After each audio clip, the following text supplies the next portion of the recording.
খাজা মঈনুদ্দিন চিশতি রহমতুল্লাহি আলাইহি ছোট বাজায়ও বড় পীর শাহ হুজুর কেবলার দরবারে গিয়েছিলেন।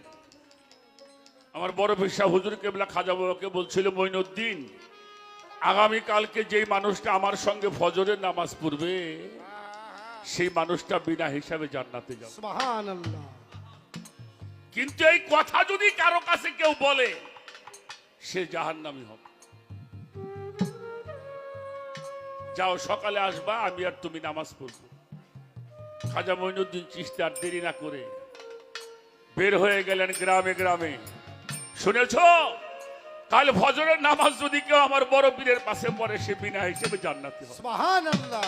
दूर कर दो या ख्वाजा, दूर कर दो या ख्वाजा, मेरी हर परेशानी, मेरी हर परेशानी, आप ही का मंगता है रिंकू और सुल्तान। দাঁড়িয়েছে, ওনাদের নামাজটা আমাদের মতো ছিল না।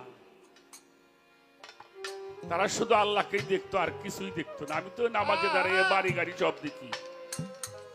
अरे তো যখন নামাজ শেষ করে সালাম ফিরিয়েছে, তাকায় দেখে হাজার হাজার মানুষ নামাজে দাঁড়িয়েছে ওনার পিছনে।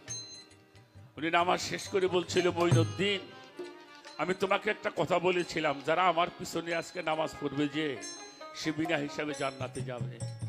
আর এটাও তো বলেছিলাম, এই কথা যদি কারো কাছে সে বলে সে কিন্তু জাহান্নামে যাবে।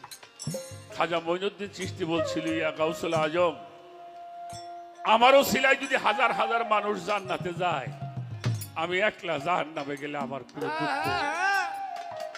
তো আমি এই বিয়াদবিটা করছি এই জন্য, যদি আমারও সিলাই যদি মানুষগুলি জ্ঞান ফিরে পায়, তাহলে আমিও তো তার পাশে নামাজে বসছি নাকি।